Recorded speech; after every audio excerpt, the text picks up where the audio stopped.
사모하셔야 돼요. 아멘. 성령을 간절히 사모하셔야 돼요. 사도행전 말씀에 보면 합심하여요. 합심하여. 120명이라는 이 숫자가 합심해서 예수님의 명령을 기다리며 하나님이 허락하신 것들을 받기까지 합심해서 기도하고 있어요. 전혀 기도에 힘쓰니라 라고 우리 성경에 그렇게 기록해주고 있어요. 오로지 하나님의 능력을 덧입기를 간절히 기도했다 이 말이에요. 근데 오늘날 교인들 보면은 조금 내가 배웠다, 조금 더 내가 힘이 있다, 조금 더 내가 뭔가 하고 싶다, 맹해를 쫓아가는 사람들을 보면은 무조건 교회 들어오자마자 뭔가를 하려고 그래요. 앞장서서. 내가 가지고 있는 지식을 가지고, 내가 가지고 있는 어떤 힘을 움직이려고, 내가 얻고자 하는 그 욕망을, 맹해를 갖기 위하여 자꾸 움직이려고 하는 사람들이 이 땅에 너무 많아요. 그는 옳지 않다는 거죠. 성령을 덧입기까지는. 교회에 일꾼이 없다 보니까 우리도 일꾼을 세울 때 무조건 일할 만한 사람들, 그리고 이름이, 직분이 그들을 만들어 간다라고 생각하기 때문에 저도 제가 사모의 자격이 있었을까? 저는 오직 우리 엄마 아버지가 무서워서, 우리 아버지가 특히 무서워서 술 안 먹고 농사 안 짓고 일에 몸서리가 나서 교회를 갔더니 교회 목사님이 농사를 지어요, 장사를 해요, 술을 먹어요, 담배를 피워요, 성질 무섭기를 해요. 그 사모님이 세상에서 가장 조선팔도의 편한 여자가 그 사모님이었어요. 그래서 기도했어요. 하나님, 나도 저런 목사님에게 시집가게 해주세요. 시집가 보니까 가시밭길입니다. 가시에 직접 걷지는 않아도 그보다도 더 험난한 가시밭길입니다.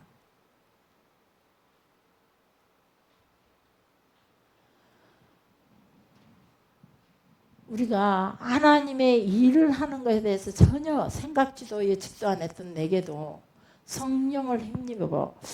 진짜 저는요, 이렇게 책은 많이 읽었어요. 늘 제가 위로받는 거는 화장실 가서도 책 보고 앉았다가 구중 듣고, 들어가 앉아서 책 보고 앉았다 보면은 이제 오래 있거든요. 그리고 불 때다가 책 보고 앉았고, 그러다가 엄청 맞기도 했어요. 이게 이 막 책만 본 것 때문에 또 반면 칭찬도 받아요. 동시에. 이런 일로 책은 많이 읽기는 했지만 그래도 내가 내 모습을 돌아볼 때 내가 어떻게 감히 목사의 아내로서 살아올 수 있었을까. 많은 교인들, 각 분야에서 지식층의 사람들, 그리고 전문적인 사람들, 이런 사람들, 그리고 똑똑하고 지혜로운, 세상 속에 지혜로운 사람들을 바라보면서, 만능 재주를 가진 사람들을 바라보면서 그 속에서 살아가기에 참 저도 그래서 열심히 사는 길밖에 없었어요. 내가 보여주는 길은 열심히 하는 거, 변함없이 열심히 하는 거, 그것 하나 내가 밀고 여기까지 살아왔어요. 그러면서 끝내 내가 하나님께 소망한 것이 무엇이냐면은, 하나님, 저들의 성경의 지식은, 어떤 장로님이 성경의 지식에 너무 끝없는 성경에 막 역사서를 가지고 얘기하는데 그냥 저는 머리가 아파요. 그냥 열왕기상하 역대상하 뭔 성경을 역사서를 2개나 갖다 붙여놨을까. 1개만 딱 놔둘 일이지. 그 안에도 성경 무거운데, 그 안에도 읽을 거 깨알 같은데, 막 그런 생각을 하고 살아왔었거든요. 시편도 너무 길어요. 읽기 쉽다 하나, 보면 그 내용이에요. 네, 그런 걸 보면서, 그래, 성경이 그렇게 힘들어서 읽기는 있으나 머릿속에는 안 들어오더라고요. 그런데 어떤 분들은 보면은 그 성경의 역사도 졸졸졸 가고 저한테 와고 막 뭐라고 얘기하면 대꾸할 말이 없이 넹넹넹넹, 그래도 기도합시다 넹넹 그러고 지나가다가, 하나님, 내가 성경을 읽게 해주세요. 아니, 성경을 다 알게 해주세요. 라고 이제 기도하기 시작했어요. 그리고 제가 죽었다가 하나님 보좌 앞에 엎드렸을 때 주께서 제게 성경을 딱 여기다 끼워주시면서 제 어깨를 딱 일으키시면서 뒤로 돌려서 탁 치시더니, 가라, 아직 내 때가 아니다. 이렇게 말씀하시면서 성경을 가지고 내 백성에게 전하라 그러셨어요. 그리고 성경을 그때부터 더 성경을 더 많이 읽기 시작했죠. 밤을 새웠어요. 몇 년을. 성경을 읽기 시작한데 너무너무 성경이 이렇게 달고 오묘한 말씀인 줄 몰랐어요. 그러면서 말씀을 깨닫게 하시고 성령의 감동으로 알게 하시고 그 말씀이 내 속에 살아있게 하시며 그 말씀이 나를 끌어가시고 나를 성령의 임재의 자리까지 끌고 들어가 주셨다는 거예요. 말씀 속에서 역사하시는 그 하나님께서 성령으로 역사하시고자 저에게 드디어 제에게로 다시 6월절 이 땅에 12월 25일은 예수님의 탄생이라며 예수님 하나님께서 육신의 옷을 입고 이 땅에 임재한 날이라며 오순절 날은 성령 하나님의 신이 우리의 육신 가운데 임재하시는 아주 그날 우리에게 그날도 역시 우리 교회의 하나의 축제의 기간이라 이 말이에요. 그 축제의 날이 우리에게 아무런 의미가 없어요. 요즘 날씨가 선선해지니 마을마다 동마다 우리 순천은 동마다 축제합디다. 연양동 축제하죠. 여기 장창동 축제하더라고요. 뭐 그냥 저기 문화의 거리도 축제했고 뭐 음식 축제하고 중앙동 축제하고 뭐 축제가 동마다 축제를 해요. 요즘 막 난리예요. 그런데 우리 기독교인들은 하나님께서 우리와 함께 하시고자 육신의 옷을 입고 온 12월 25일도 어느 순간에 그 축제에서 멀어져 가기 시작했어요. 그리고 성령 하나님의 영이 이 땅에 우리 육신 가운데 임재하신 그 성령 오신 날 오순절 날은 더 까마득히 잊어가고 있어요.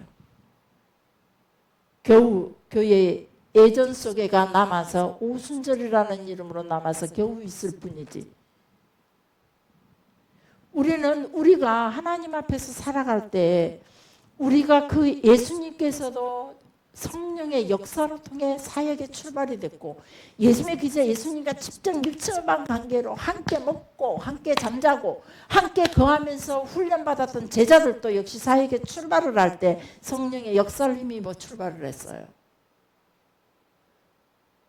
그런데 우리는 하물며 우리는 더 성령의 역사로 출발을 해야 된다는 거예요. 더 깊은 은혜의 역사, 성령의 은혜를 더 많이 사모해야 돼요. 그러니까 우리 성령의 역사를 사모하는 기도를 여러분이 합심해서 해주셔야 돼요.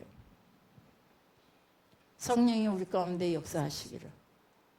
우리 모두가 이 마지막 시대 때 며칠 전에 우리 그 집사님 한 분이 찾아오셔서 이런 이야기를 해요. 지난주 설교를 말씀을 가지고 마지막 때가 되면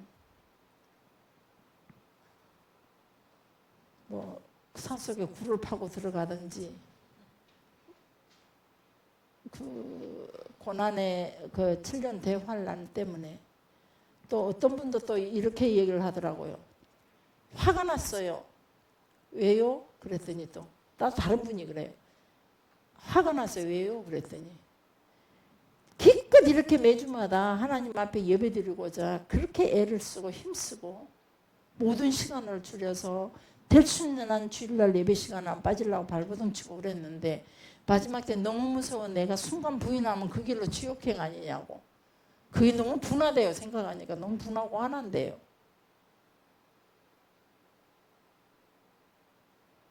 사랑하는 성도 여러분, 그런 생각을 저도 전에는 그런 생각으로 두려웠어요. 결국 두 분 다 오셔서 하시는 말씀이 무슨 말이냐면 두렵다는 거죠. 내가 내 이런 모습으로 살아가는 자체가 결론적으로는 두렵다는 것을 이제 은연중에 이제 뭔가 내 탓이 아닌 내 연약함 탓이 아닌 왜 그렇게밖에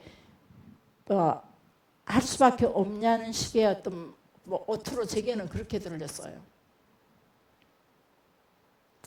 우리가 믿음만 확고하다면 그게 문제가 되지 않는다라고 봐요. 차라리 그냥 그분들에게도 동일하게 얘기를 했어요.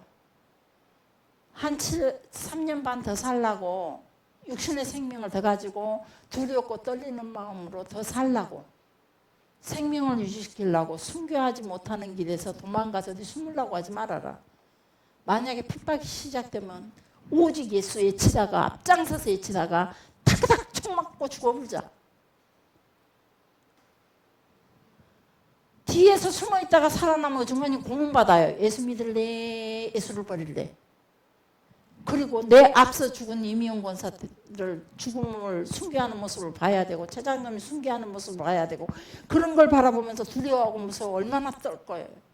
그렇게 사느니 한 1, 3년 길게 잡아 3년의 생명을 욕심부리지 말고 우리 탁탁 죽어불자. 그럽시다. 그냥 앞장서서 오직 전 그리스도 나가 그러고는 그냥 막 딱 요즘 데모하듯이 그렇게 데모해서라도 우리 앞장서서 죽어봅시다. 그게 순교니까. 아직은 때는 모르지만 그러나 집사님 때는 아닌 것 같소. 내가 그렇게 편안히 예수 믿으시오 그랬어요. 그러나 그건 모르는 일이에요. 그러나 그건 모르는 일이에요. 언제? 내일 10년 뒤에 내 생명이 가기 전에 그날이 있을지 우리는 아무도 모르는 일이에요. 이 땅의 종말은 분명히 있으니까. 나 그런 것들이 두렵은 것은 내 안에 성령님이 있다는 걸 믿지 못하기 때문이에요. 성령의 충만한 역사를 내가 느끼지 못했다는 거죠. 내가 성령님의 그 충만한 역사로 나를 온전히 오픈시켜서 성령을 영접하지 못했다는 증거예요. 이 소리는 못했어요. 여러분들이 하세요. 더 찌르면 서운해할까 봐. 성령이 우리 안에 오시면 우리는 그런 두려움이 제자들 보니까 그 두려움에서 사라졌어요. 혹시 볼까 봐 숨어서 지내던 그들이 문 잠그고 숨어서 지내던 복음서의 마지막 보면 제자들이 예수님 부활하신 예수님을 보고도 그들은 무서워서 유대인들이 무서워서 문 잠그고 아내가 숨어 있었어요. 그런 그들이 성령의 마가 다락방에 모여서 오직 기도에 힘쓰면서 숨어 있다가 성령의 역사로 통해 그들이 밖으로 뛰어나갑니다. 밖으로 나가 버리고 예수의 복음으로 담대하게 그들은 생명을 걸고 그래서 베드로는 스스로 나는 예수님처럼 감히 십자가 이렇게 지고 갈 수가 없습니다. 나를 거꾸로 매달아 주세요. 거꾸로 십자가에 지고 죽는 그런 용기와 그런 순교의 정신이 어디서 왔을까? 성령님이 도우시니까 가능하다는 거예요. 성령님 우리에게 오셔서 하시는 일은 무슨 일이냐면 예수님께서 하신 사역을 우리가 할 수 있도록 성경을 깨달아 알게 하시고 말씀을 깨달아 알게 하시고 모세가 창세기 시절을 깨달아 알았던 것처럼 출애굽기부터는 자기가 경험한 하나님을 기록했다며 출애굽기부터는 자기가 알고 있는 것들을 기록했고 경험했던 것들을 기록했다면 창세기는 전혀 알지도 못한 세계를 성령의 감동하심으로 그가 기록했던 것처럼 가장 무식하고 가장 성질 급한 어부들의 모습 속에서 껏뜯으면 그냥 칼로 그냥 확 잘라버리고 그냥 혁명을 꿈꾸면서 칼을 품고 다니면서 혁명을 꿈꾸고 있던 제자들 그래서 사마리아 쪽에 가서도 그냥 하나님 저들이 예수님을 방해하니 막 번개불이 떨어져서 저들을 그냥 싹 태워버립시다 했던 그들이 하나님의 사랑에 관해서 참고 견디며 인내해야 할 것들을 요구하면서 성경의 내용 보면 야고보서도 내용 보면 그 내용들을 보면서 이렇게 성령의 역사로 이렇게 바꿔지는구나. 어떻게 바꿔졌을까?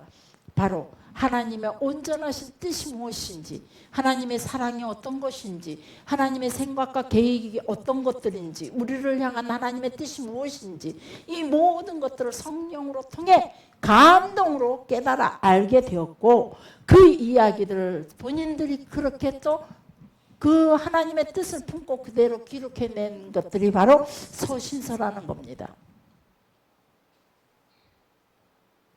우리가 구역 강사로 일하고 아동부 교사로 일하고 그리고 누군가에게 스스로가 어떤 신앙의 어떤 영적인 선두자로서의 모범을 보여주기, 그리스도인의 모습으로서 아름다운 모습을 보여주기 위해서는 우리가 무조건 성령의 능력으로 덧입혀야 된다는 거예요.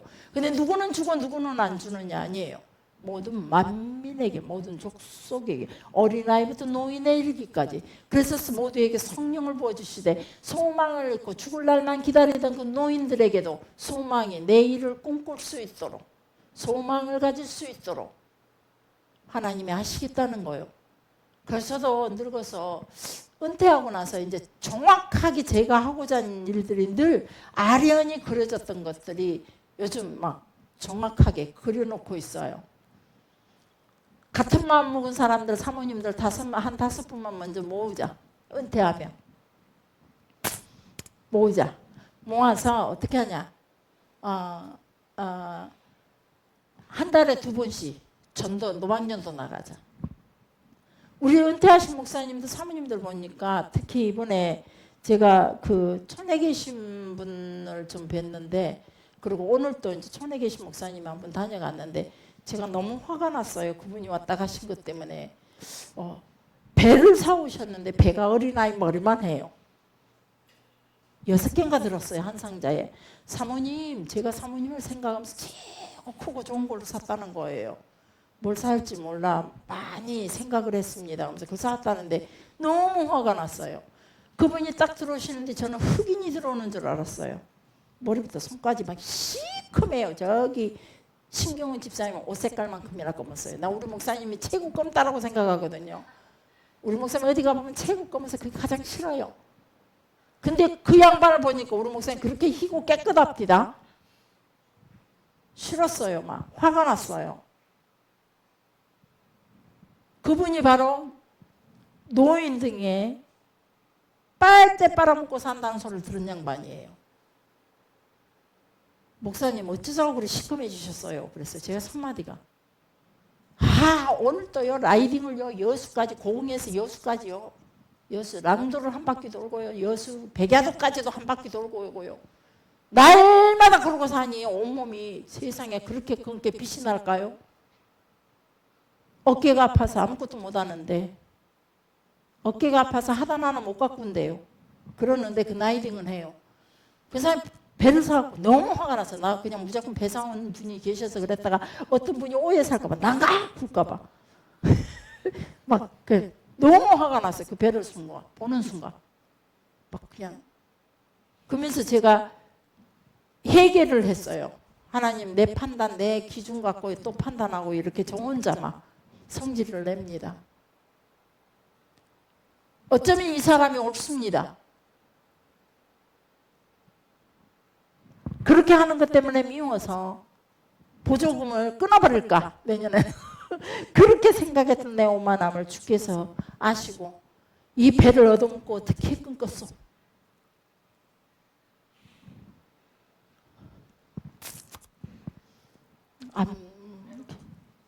배로 갚아. 배로 갚아야죠. 그래서 그 보조금 이 양반이 그걸 알고 해갖고 왔나? 그 돈 갖고 딴 데 쓰지? 거기서 여기까지 이걸 사갖고 왔나 싶으니까 막 너무 화가 나는 거예요. 그러면서 제가 회개를 했어요. 하나님, 저의 교만을 용서하세요. 이제 배 얻어먹고 이제 끊을 것 같은 게 하나님이 이 사람 보냈죠. 내 성질에 못 이겨서 내가 그렇게 살아가는 나를 하나님이 이렇게 또 가르쳐 주시니 감사합니다. 그러고 우리 이런 것들을 성령에 힘입어 산다는 것이 진짜로 우리에게는, 특히 교회 지도자들, 그리고 교회 지도자들뿐만 아니라 이 시대는 여성 시대요. 예수님께서 남종과 여종에게 사도행전의 말씀 보면 요열서에서부터 말씀해 주고 있어요. 내가 모든 민족에게, 만민들에게, 남종과 여종에게. 구약의 시대는 남자들 우월 시대였어요. 여성들의 존재를 물론 몇 사람의 여성 선지자가 있기는 했지만 크게 부각 드러내지 않고 있어요. 역사서 속에서도. 그런 시대였지만은 신약 시대를 바라보면서 요엘 선지자가 마지막 설교를 마지막 시대를 바라보면서 설교하신 내용이 남종과 여종에게 동일하게 성령을 부으시겠다. 동일하게 성령을 부으시는 그 목적이 뭐냐? 오직 예수님께서 하신 일을 우리도 하게 하시려고. 성경을 깨달아 감동으로 알게 하시고 그 예수님의 죽으심과 부활 그 고난으로 통해 우리를 깨끗게 하신 그 하나님께서 이제 새롭게 성령으로 통해서 영원까지 우리를 하나님 앞으로 이끌어 줄 것이라는 그것을 가르쳐주고 우리에게 가르쳐주고 또 다른 이들에게 가르쳐주라고. 모든 남종과 여종에게 동일하게. 그래서 지금 이 마지막 세대는 많은 지나간 신학자들도 말하기를 여성시대가 온다. 지금 여성시대죠. 가정에서는 이미 사회 속에는 여성시대에 오히려 남자분들이 밥하고 남자들이 아기를 여자분은 아기만 낳아주면 남자들이 밥하고 남자들이 뭐 아기 육아 또 뭐 그 휴가인가 뭐 그것도 하고 남자들 집안 살림. 지금 남자들 요리 엄청 해요. 독박육아 여자들 얼마 전에도 TV에서 연예인이 나와서 둘을 키우면서 독박육아 그러더라고요. 어메 난 그런 소리 들을 때마다 그거 보면 독박육아라 그럴까. 남자가 돈 버니까 당연히 여자가 책임을 져야지. 난 지금도 그렇게 생각해. 미안해 고집사. 지금도 그렇게 생각해. 안 그래? 그게 옳다라고 생각해. 왜? 그 분야를 서로 나누면 되니까. 나눠서 하는 거니까. 근데 남자는 밖에가 하루 왼종일 일하고 여자는 계속 거기에서 또 그냥 남자와 낮에 것도 반분해서 하기 위해서 그냥 밤에 퇴근한 남자한테다가 오울매고 그 남자는 오울로 고생하는 거예요. 그런 거 보면서는 막 이해가 안 돼요. 근데 지금 여성 시대가 돌아오다 보니까 여성이 큰 소리 치는 시대가 됐어요. 어린아이 시대. 요즘은 중국에도 보면 어린아이 시대예요. 아주 젊은 애들 10대 소년들이 차 시장에 가면 중국 광저우 차 시장에 가면 순천시보다 더 넓어요. 간양시를 합한 시보다도 더 간양과 순천을 합한 것처럼 그 넓은 시장에 가보면 사장들이 전부 다 애기들이에요. 거기 가서 사장님 엎드려야 되고 보면은 어린아이 시대, 어린아이들이 기도 많이 하고 어린아이들이 하나님의 음성을 듣기도 하죠. 우리가 이 시대에 우리가 이런 하나님께서 말씀으로 통해서 우리 여성들을 부르시고 전 만민들에게 성령을 남자와 여자, 여종과 남종에게 성령을 부으시고 하나님께서 성령을 부으시는 그 목적대로 우리는 그 부르심의 목적대로 우리가 그 자리에 서야 된다는 거죠. 그러기 위해서는 우리가 성령의 충만함을 먼저 받으셔야 된다는 거예요. 그것이 내가 무슨 일을 하든지 어떤 곳에 있든지 하나님의 뜻이 나를 통해 드러날 수 있도록 결국은 드러내는 건 성경의 이야기일지라도 내가 성령의 충만함을 입지 않고는 무슨 이야기 되면 내 개인의 지식의 이야기에 불과하다는 거예요.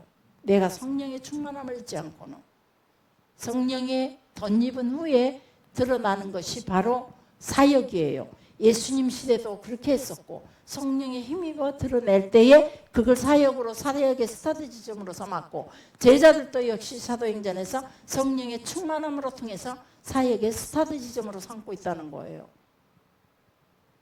그래서 우리 성령의 충만함을 입기 위해서 기도하셔야 된다는 거예요.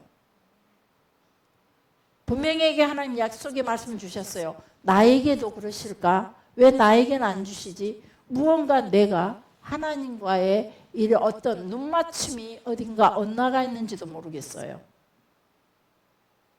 그러나 분명한 것은 하나님은 모든 남종과 여종에게 모든 민족에게 모든 족속에게 동일하게 성령의 충만함을 주시겠다고 흔들리지 않는 변함이 없는 흔들리는 그림자조차도 없는 요동하지 않는 하나님께서 우리에게 주신 약속의 말씀이에요. 그래서 우리는 성령을 받을 자격이 있다는 거예요. 성령의 충만함을 입을 자격이 있다는 거예요.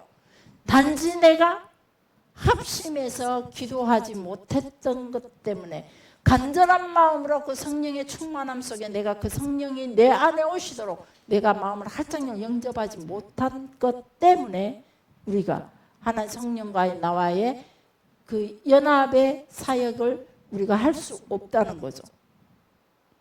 사랑하는 성도 여러분, 우리 합심해서 기도합시다.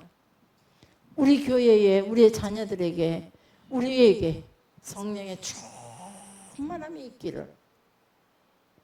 성령의 충만함을 입었다고 다 되는 건 아니다. 사는 날 동안 우리는 늘 거룩함으로 사는데 그 거룩함으로 살아갈 수 있도록 힘주신 이, 판단하고 분별하게 하신 이가 바로 성령님이라는 거예요. 아무리 똑똑한 사람도 아무리 지혜롭다고 하는 사람들도 보니까 하나님의 역사를 판단하는 게 인간의 기준이에요. 세상의 기준이에요. 요즘 시대의 기준으로 가더라고요. 교회 안에서 그래요. 교회 안에서. 교회 안에서 판단하고 무언가를 일해 나가는, 추진해 나가는 모든 일들이 보면 자기 지식의 기준에서, 그 지식은 세상의 기준에서 성경의 이야기를 가지고 있지만, 성경의 문맥과 성경의 단어를 사용하고 있지만 그 속에 들어있는 진정한 하나님의 뜻을 깨닫지 못하기 때문에 바로 세상적인 기준과 세상적인 내가 살아온 삶의 바운드라인에서 가지고 있던 언행과 사상, 이 모든 경험으로 통해서 해결을 분별하고 그걸 판단해서 길을 제시하는 거란 말이에요. 그거는 결국 사단이 제시하는 길밖에 안 된다는 거예요. 오직 하나님이 제시하신 길이어야 된다는 거죠. 사도 바울도 간절하게 고린도를 가기를 원했지만, 에베소를 가기 원했지만 에베소를 가지 못하고 하나님께서는 그 길을 늘 틀어버렸죠. 다른 길로. 그래서 고린도를 거쳐서 결국은 맨 마지막 3차 선교 여행 때 에베소를 가서 복음을 전할 수 있는 길을 열어주셨던 거예요. 1차를 다녀오고 2차 때 에베소를 가기를 간절히 원했지만 결국은 유럽 쪽으로 하나님께서 성령께서 인도하시니 그 길에 순종할 수밖에 없다는 거죠. 로마로 가기만 가면 잡힐 수밖에 없었어요. 많은 사람들이 예언을 하죠. 사도 바울의 허리띠를 풀어서 이 띠 임자가 예루살렘에 가게 되면 이렇게 결박돼서 감옥에 갇힐 것이라고 말해요. 그래서 로마로 가는 꿈을 다 깨버리게 만들죠. 그래서 사도 바울은 로마로 가기를 그렇게 꿈꾸며 로마로 갈도록 이미 로마에다 편지까지 다 써서 보내놓고 그곳에 가서 사람들까지 보내서 브리스길라와 아굴라 베베까지도 그쪽 로마로 이사를 보내서 이미 자기의 전도할 수 있는 복음의 센터를 만들어 놓고도 사도 바울은 끝내 로마로 가는 길보다도 예루살렘 가는 길을 선택할 수밖에 없었어요. 예루살렘을 가기만 가면 잡힌다는데, 가기만 가면 묶인다는데, 가기만 가면 동족에게 잡힌다는데, 그러면 동족들이 넘긴다고 하는데도 불구하고 사도 바울은 성령의 이끌림에 따라 예루살렘으로 가죠. 그 예루살렘에서 그 포승에 의해서 결국 꿈꿨던 로마로 가게 됩니다. 이런 것들이 우리의 상황 가운데서 우리의 계획과 우리의 생각과 우리의 지식과 우리의 판단, 우리의 경험으로 결정되어지는 것이 아니라 오직 성령의 인도하심에 따라 결정되어져야 된다는 거죠. 성령께서 그때그때 우리에게 주시는, 이 사람에게는 이렇게도 사명을 주시고 저 사람은 저렇게도 사명 주시지만 나에게는 또 다른 방법으로 사명을 주시고, 오늘은 이렇게 사명 주셨다가 내일 오늘 하나님께서 내 길을 막았던 그 길을 내일 하나님이 내게 열 수도 있다는 거죠. 이걸 무엇로 판단하느냐? 오직 성령의 감동하심으로 판단해야 된다는 거예요. 그래서 우리 성령의 충만함을 위해서 기도하셔야 돼요. 우리 합심해서 성령의 능력으로 살아가야 돼요. 우리에게 주어지는 우리의 모든 환경, 직장과 직업 또한 하나님께서 이 땅에 우리에게 주신 하나의 사명의 장소요, 우리 삶의 복의 터전으로 주셨어요.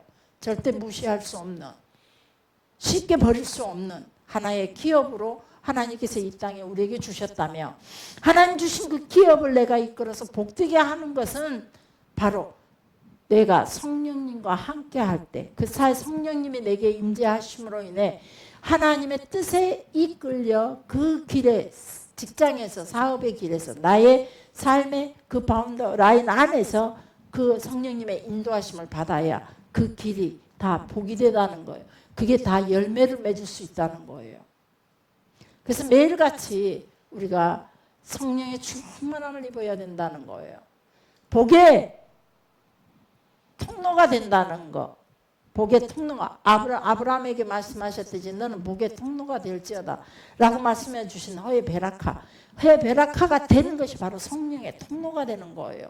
나로 통해. 그래서 여러분들 항상 이런 기도 자주 하시나요? 내가 서 있는 이 땅이 복이 되게 하시고 내가 서 있는 이 땅에서 생명이 흐르게 하시고 하나님 내가 오늘 나를 세우실 이 자리에서 하나님 내게 생명이 흐르게 해주세요.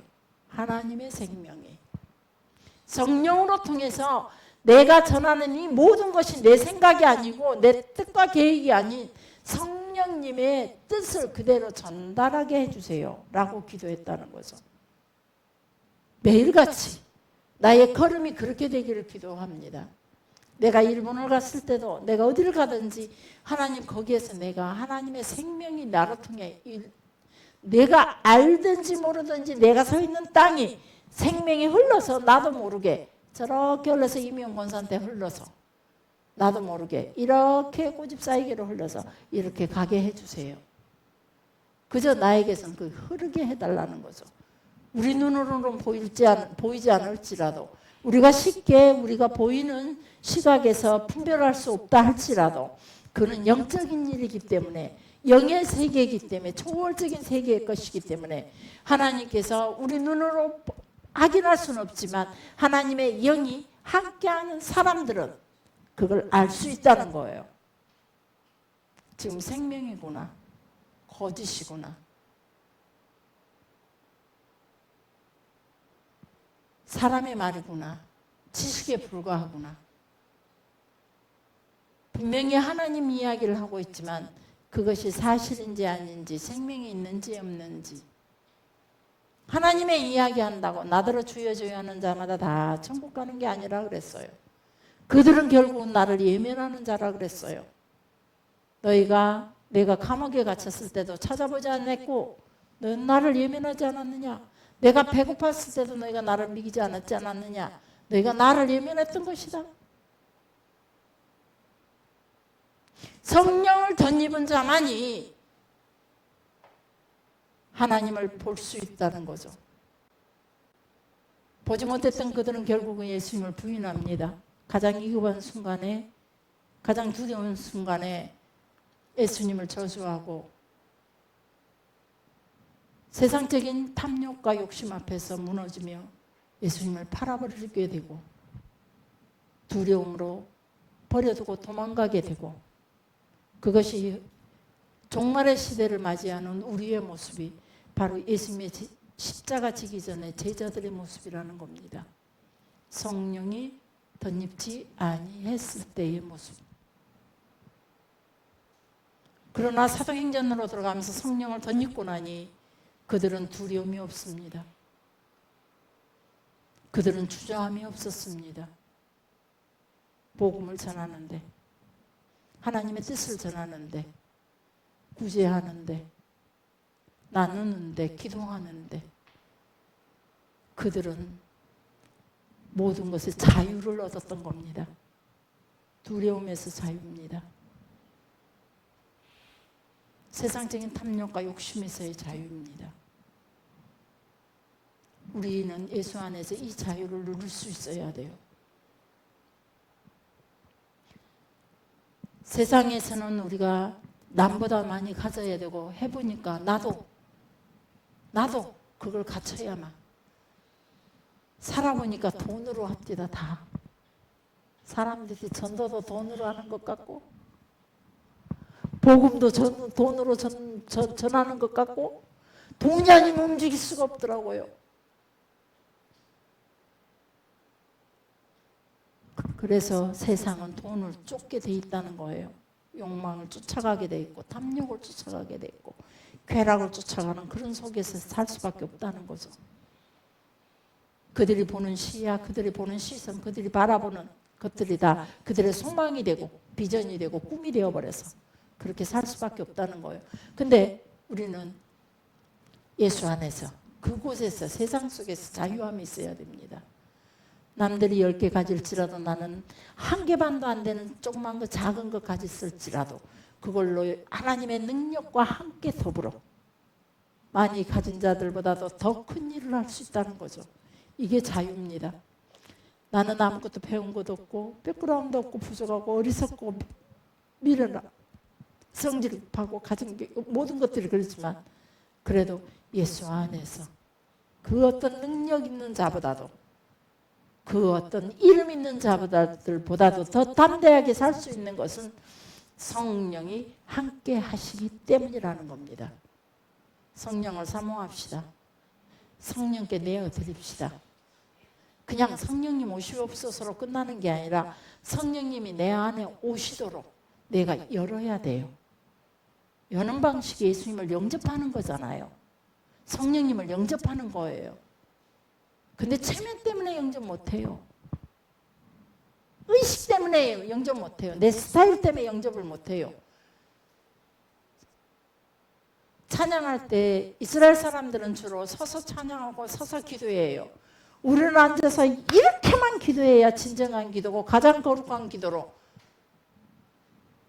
우리에게 남겨져 있죠. 그것이 최고의 정인 스타일로 우리에게 남겨져 있어요. 그들은 엎드려서 기도하기도 하고.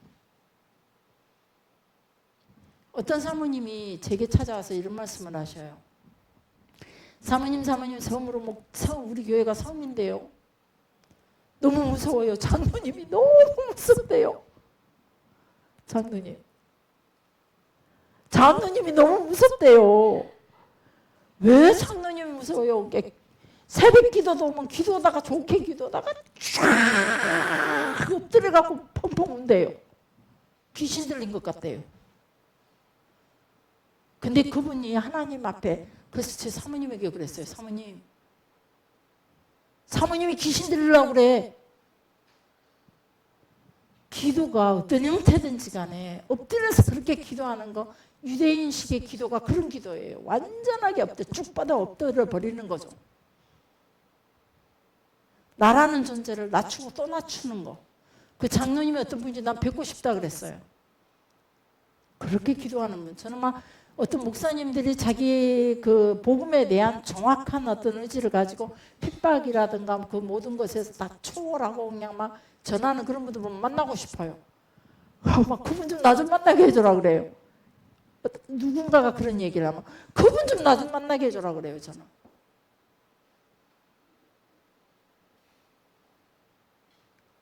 우리가 서서 두 손 들고 기도하는 거, 서서 찬송하는 거 이런 거에 좀 자유롭게 한번 해봅시다. 전부 다 서서 찬송 좀 해보고. 그래서 좀 어색한 사람들도 그게 어느 순간에 자유해질 때까지 그분들에게도 익숙해질 때까지 우리가 그렇게 합시다. 그 익숙하지 않는 것 때문에 그분들이 힘들어하셔서 우리의 찬양이 조금 더 자유를 갖지 못했는데 우리가 이제는 성령님을 간절히 원하는 사람들은 바로 이런 모습에서도 자유해야 될 것 같아요. 일어서서 하나님을 전심으로 찬양하는 거. 18번 노래도 제가 18번 노래를 어느 그 집회에 갔는데 딱 시키는 거예요. 제가 항상 앞에서 아멘 그러면서 기록하고 아멘 그러면서 기록하니까 제가 딱 눈에가 잘 띈가 봐요. 가면은 또 제가 항상 힘든 것이 뭐냐면 키가 너무 크다는 거. 등치가 너무 커서 어디를 가든지 저는 튀어나올 수밖에 없어요. 그리고 급해요. 뭐든지 빨라요. 그러니 빠릿빠릿하다 보니까 튀어나와서 그래서 부흥사로 살면서 최고 힘들었어요. 티 안 내려고 애를 쓰다 보니까. 근데 성질이 그래가지고 뭐 소용없어요. 기도할 때도 그냥 주야 다다다다다 기도해버려야 되는데 막 그걸 못해가지고 튀어나와요. 자꾸 저 혼자 막. 다른 사모님들은 끝까지 오나 지금 힘이 없어서 늙으니까 기도 소리가 적어요. 최 장로님 기도 소리 제가 이길 자신 있어요. 젊을 때라면. 지금은 안 돼요. 지금은. 근데 이길 자신 있어요. 그렇게 기도하고 살았어요. 근데 지금 그거 못하고 있는데 그때 집회를 갔는데 저를 딱 먼저 불렀어요. 사모님 18번 불러보시오. 그래요. 18번이 저는 18번이요. 진짜 세상적인 노래 18번이었라고만 알았지 찬송가를 가지고 가스펠을 가지고 18번이라 말할 줄은 몰랐어요. 그 목사님이. 진짜 저 순수했거든요. 그런데 18번 불러보시오 하는 거예요. 그래서 18번 아리랑을 부를까? 제가 아는 거 아리랑 아라리요. 어디 가서 교인들이랑 제가 제주도 옛날에 우리 그 권사님들이 되고 제주도로 갔는데 그 보성교회 부목으로 있을 때 사모님들 데리고 제주도로 갔는데 노래방을 가더니 노래를 시키는 거예요. 아무리 봐도 제가 부를 게 없어요. 그때 당시는 아리랑을 불렀어요. 와, 또 사모님 잘하요 그러더라고요. 목소리도 좋았거든요. 근데 이제 지금은 그러더니 그런 노래 말고 다른 걸 부르래요. 그 가요를. 근데 아는 게 없어요, 저는. 근데 그 목사님이 18번을 부르라는 거예요. 이해를 못했어요. 한참 쳐다봐. 사모님 잘 부르는 찬송가 이러더라고요. 그래 18번 그래 연결이 되더라고요. 그래서 제 18번요. 원서림에서 무슨 노래 부르면 제가 자주 부르던 노래가 있어요. 그 노래를 나의 마음속에 온전히 주님만 모셔놓고 이렇게 불렀어요. 딱 이렇게 나의 마음속에 온전히 주님만 모셔놓고 이렇게 그만.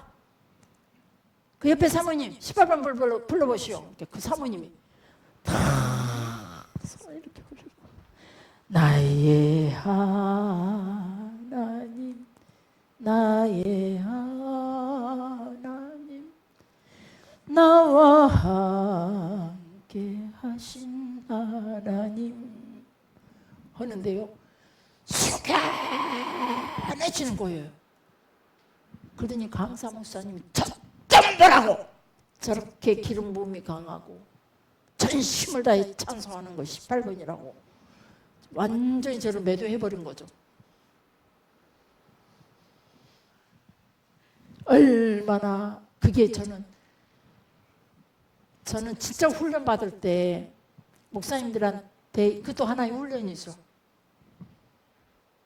그까짓 것 못해 해가면서 훈련하시는 그 집회 부흥집회 가서 훈련하는 것도 정말로 아멘으로 받고 집에 와서 무던히 노력했어요.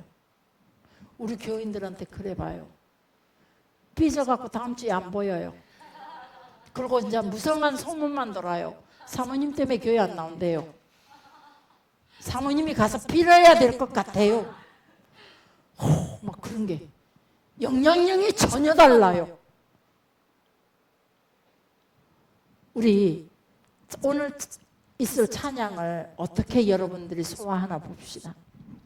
기도하고 찬양 들어가겠습니다. 사랑의 하나님 아버지